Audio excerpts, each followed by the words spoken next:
Hey everyone, welcome to my sukkah. I wanted to bring you out to it before I took it down. So let me tell you about it.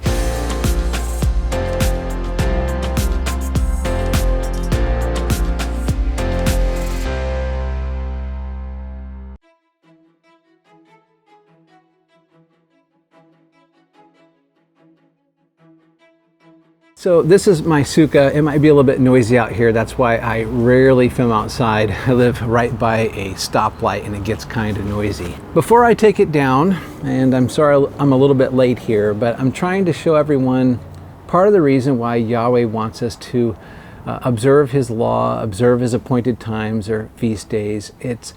These are discipleship tools. These are things that God has given us to help us walk in His ways, to walk in righteousness, in ways that exalt Yeshua, in ways that teach us and our children what Yeshua has done for us and what we have to look forward to. So I've done some videos already on the fall feast days, and just to summarize, the fall feast days have to do with Yeshua's second coming. And so just to recap for you, again, there's videos on this on my channel. So on the first day of the 7th month, Tishri 1, that would be Yom Teruah, where the shofar is blast and we make a lot of noise, and our bridegroom begins his procession to return, or returns. I've not been there yet, but that's essentially all signs point to this is when Yeshua returns.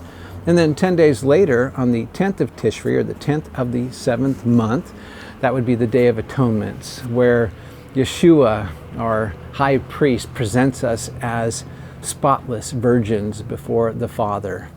And then 5 days later, that begins a 7-day appointed time called Sukkot, or the Feast of Tabernacles. And one of the things that we're supposed to do is put a sukkah. We're to, in our backyards, or I've seen people put it in their living rooms because they didn't have a backyard. It doesn't matter to the Lord. What matters to the Lord is that we do the object lesson, that we might exalt Yeshua and look forward to something, but also remember something. So this is my sukkah. It's not very fancy.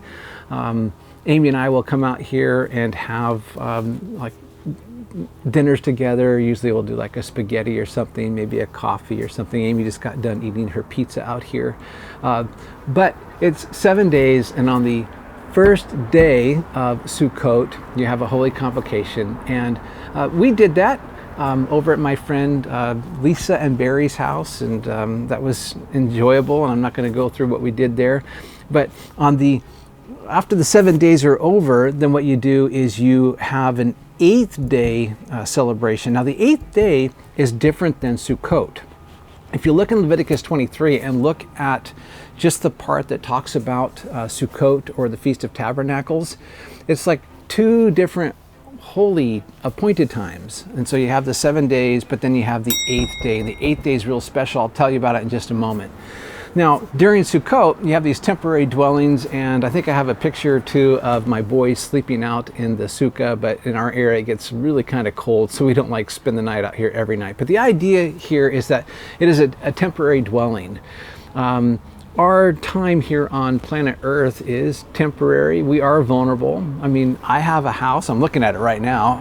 It has 4 secure walls and a roof, and it feels like I'm able to protect myself. But out here, you can't protect yourself. It's a little bit more open. The roof, I have a easy up, but the roof is really supposed to have like foliage over it, and you can look up, and Yahweh is looking down on you. It's supposed to remind you of that you're just really vulnerable. You can't rely on that you're able to put a roof over your head. It is that Yahweh, we are in a state of vulnerability, and we are in this like temporary little temporary tents called our bodies in this planet Earth, until a new heaven and new earth, and our new bodies come. And we are, in fact, all vulnerable, and we need to rely on the Lord.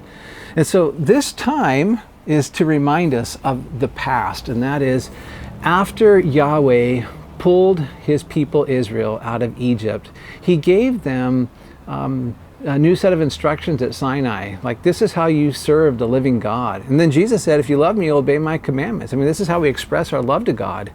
And so they were doing that, and then they were in the wilderness in these temporary dwelling places. And this sukkah reminds me that I'm a sojourner too on the way to a promised land, and it's a temporary dwelling place. And that's another thing I don't know if people fully understand it in the Bible. You have the tabernacle and then you have the temple. They're the same thing, but one is a temporary structure that the Israelites would follow around in the desert. But then you have Solomon's temple, which is the first temple, and it is a permanent structure. And that is kind of a foreshadowing that one day Yeshua is going to return and permanently dwell with his people.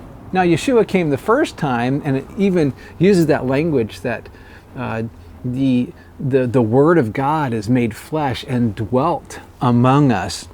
But then Yeshua returned to the Father. He's going to come back this second time. Well, anyway, after the 15th of Tishri, remember what is that? That would be the Day of Atonement 5 days later. You have the first day of Sukkot. Now Sukkot has ended, and so you have this... We have this 8th day, we're taking down our sukkahs, but we went up to Jamie and Jacob's house. They are in a homestead situation, and here is their sukkah. That is Jamie and Jacob and their son Aiden. Amy, my wife, is in there with them, and we're having a holy convocation, and we've got some other friends there, and it was a great time of teaching on the 8th day. And believe it or not, this is our little goat, and I say our, it's really Jamie and Jacob's, but they are raising an object lesson for us for next Passover, and that is going to be our Passover lamb. I want to make something clear here. All of the appointed times are shadows. They are object lessons, and this little lamb is going to become dinner on Passover night, and we do not think that little lamb can take away sin. It just can't. It's an object lesson. It's something that God has asked us to do, and we're not trying to sacrifice anything. But at the same time, that little lamb is intended to be our Passover lamb. And so, pretty cute, and our hearts are already attached. But that's the idea, is that we need to understand that the sacrifice that Jesus made on the cross was him giving of his blood, and it was a real sacrifice. So anyway, I want to talk to you about the 8th day just a little bit.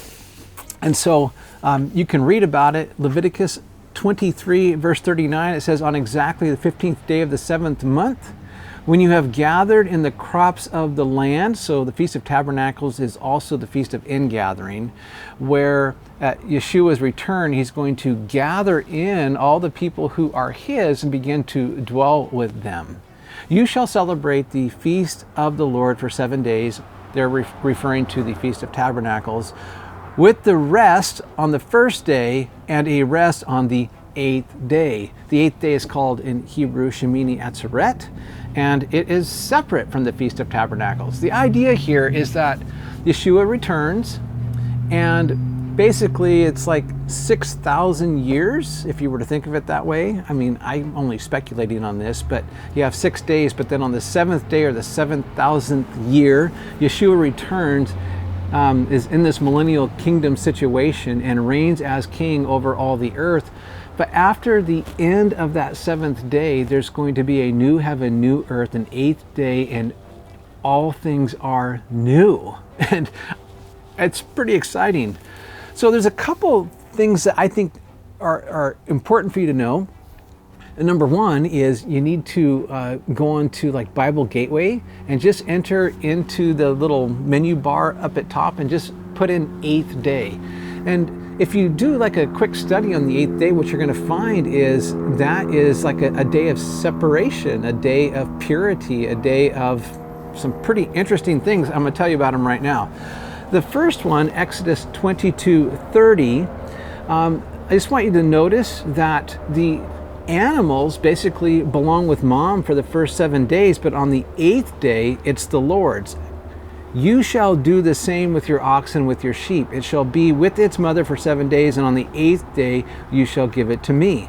Leviticus 9 verses 1 and 2.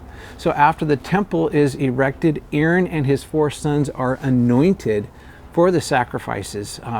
So on the 8th day that Moses called Aaron and his sons and the elders of Israel. And he said to Aaron, take for yourself a calf, a bull for a sin offering, and a ram for a burnt offering, both without defect, and offer them before the Lord. So this is on the 8th day. And then circumcision, look at this, Leviticus 12:3. On the 8th day, the flesh of his foreskin shall be circumcised. So this is interesting. So we have the dedication of the altar in the temple on the 8th day. We have the sacrifice is plural, staying with the mom for 7 days, then given to the Lord on the 8th day. Yeshua is circumcised, by the way, on the 8th day and given his name Yeshua, which means salvation. The Apostle Paul says he was circumcised on the 8th day. So this 8th day is kind of this big deal. And then we have the dedication of Solomon's temple, 2 Chronicles 7:9. On the 8th day, they held a solemn assembly for the dedication of the altar. They observed 7 days and the feast 7 days. Then on the 23rd day of the 7th month, which would be the 8th day, he sent the people to their tents, rejoicing and happy of heart because of the goodness that the Lord had shown to David and to Solomon and to his people Israel. And so let me just speculate with you this 8th day. The millennial kingdom has come to an end. That is the glorious 7th day. And then we have a brand new beginning, the 8th day, and the people are all rejoicing and they are doing all kingdom stuff. They're like, everything's happened and they're sent away to their homes, so to speak, rejoicing and happy of heart because of the goodness that the Lord has shown them. Also, I think the reason that circumcision is happening on the 8th day is because that is what is ultimately going to happen when there's a new heaven and new earth. After we've done this temporary dwelling and then our high priest comes and dwells with us, we are now with the Father in perpetuity, now with completely circumcised hearts, and we are living with our Messiah forever. Now you can go do all the research on that, but I wanted to give you an overview, and I want to put a link down to a video. If you got an hour and 20 minutes, I watched the whole thing this morning. You can get past summary and really know some scripture on all this stuff. It is so good. Eddie Chumney, he's a little bit of a dry speaker, but he definitely knows his stuff. It's not the Bible, so I can't say I agree with everything all the time that Eddie says, but let me tell you what, he's one of my #1 resources that I go to, and you should too. Check out that link below, and I'll put it at the end of the video here too, and I will see you in 2 weeks because my schedule is crazy. All right, until then.